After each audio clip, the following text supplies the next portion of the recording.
Okay, well, morning everybody. This is another part of the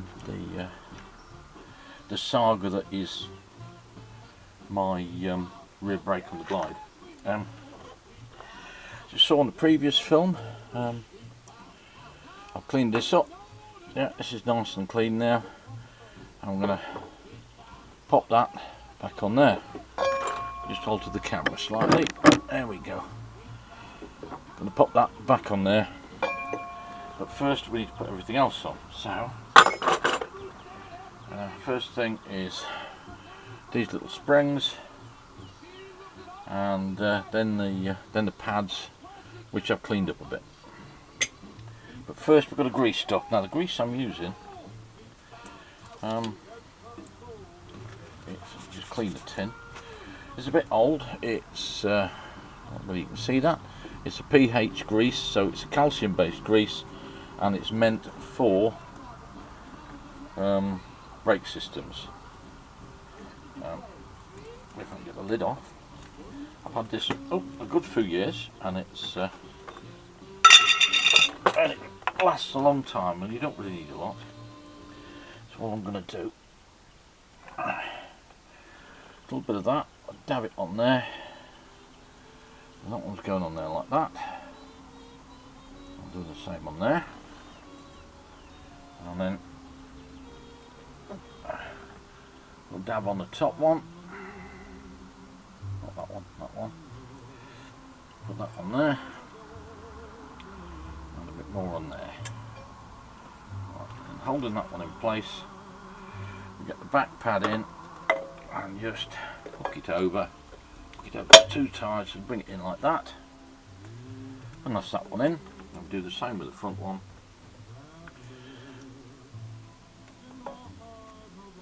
There we go, that's them on. So what I will do now is this stupid little spring goes on next, and that's a bit of a pig's ear to get in, so excuse me if my knuckles get in the way.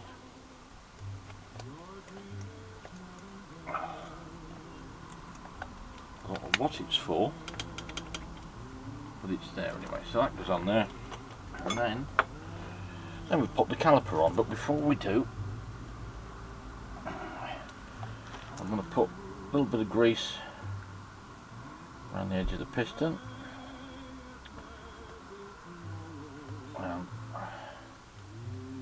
around the and around there. That will stop it squeaking. Well, that's the plan anyway. I never put them together dry. Take that off there. I never put them together dry. I always put them together with a little bit of grease on, preferably a grease that's meant for this kind of job. Right, so that's sitting there. Now we've got these two pins to go in. That's the top one.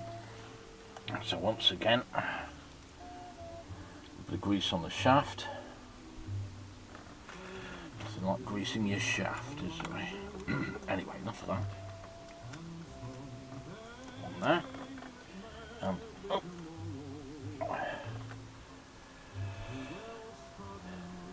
A little bit on that one, and that was in just there. And then we get some tools and we'll wind that in. Now where's me? I think I'm going to put my tools. It won't be far away on that one. Just far enough to make it awkward, eh?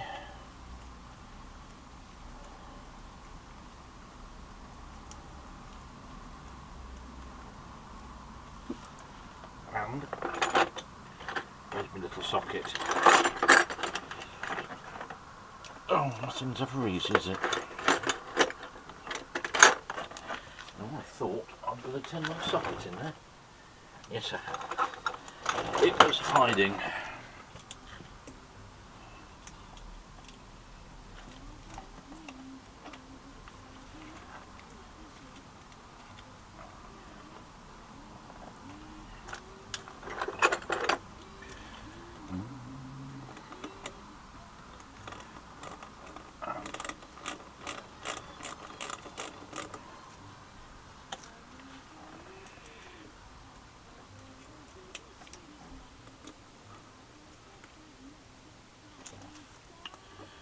because the piston's all the way in, we've got plenty of give on that, and it's not doesn't feel overly stiff. There's a bit of movement in it, which is good. So we'll just crank these down. I don't want them going anywhere.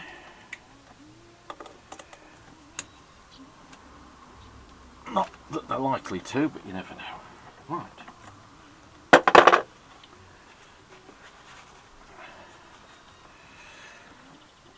Now for the oil way, which I've got tucked just behind there. I've already cleaned this up. It's got the doughty washers on it, so that can go straight in there.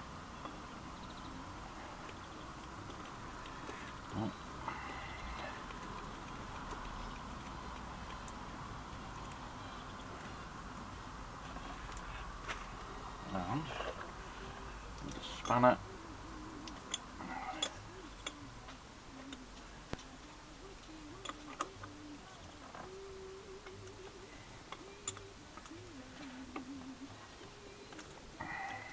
a little bit. Right, there we go, that's that in. So now we've got the joys of bleeding it. So get that off. I shall undo that. So then any oil in the line that's been gravity fed now will slowly fill that up. It will save you a bit of effort later on. We're back again.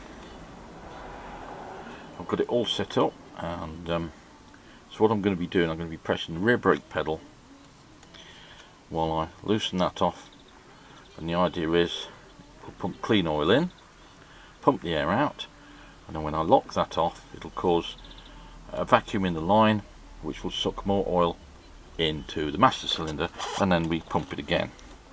I'll just move this slightly, otherwise I'm going to knock it with my stool. There we go. Oh, and in between time stopping to top up the master cylinder. Right, so you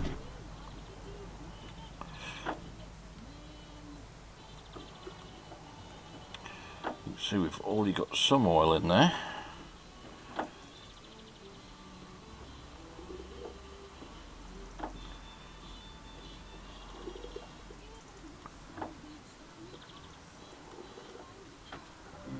Well, the oil that's coming through looks fairly clean.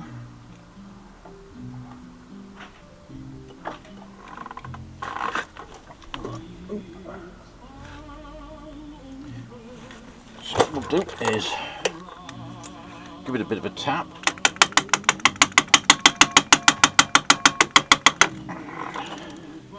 To dislodge any bubbles that are stuck to the side. And go again. I think we're getting somewhere now. I can't see any bubbles coming out. So we're possibly about there. So what we'll do,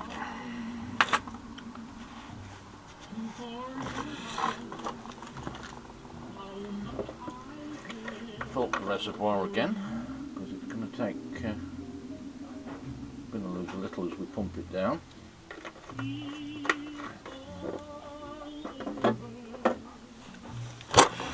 Right, so now because when we put this together, yeah, the piston was all fully, and we've got plenty of, there we go there, the squeaking by the way is the belt. So as I pump the pedal, the master cylinder should now be pumping that little piston out.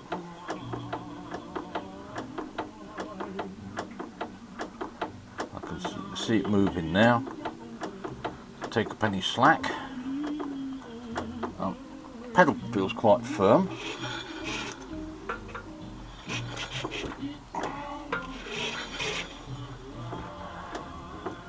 There's no play in that pedal at all. There's no sponginess. So if there's no sponginess, then there's no air in there. And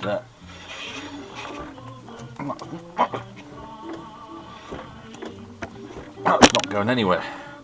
Right, so all I've got left to do now is just tidy up take that off there. It's going to be a little bit messy. Put that out of the way.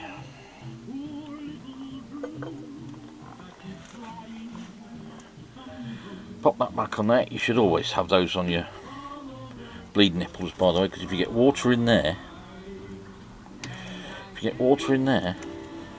what happens is, I mean, having steel into aluminium isn't too bad. Stainless steel you've got a problem with. I try not to use stainless steel into aluminium because you do get a bit of dissimilar metal corrosion. But certainly on cars where you've got, or any bike where the caliper itself is cast iron, if you don't keep these clean and you just ignore them like most people do, then it'll rust, and when you come to bleed the brakes, that'll snap off, and then it's new caliper time. Yeah? Or you go and find an engineer like me who will try and get it out for you. So there's no leak from anywhere. And that looks tickety-boo. Right, so what I'm going to do now is I'm just going to tie up this down a little, see if we can. I'm going to tie this up because I don't want this flapping around. I'm going to put a tie wrap on there, hold that in place, and then it's put everything back on the bike. All the battery carrier, and when it's back together, we might even take it for a test ride.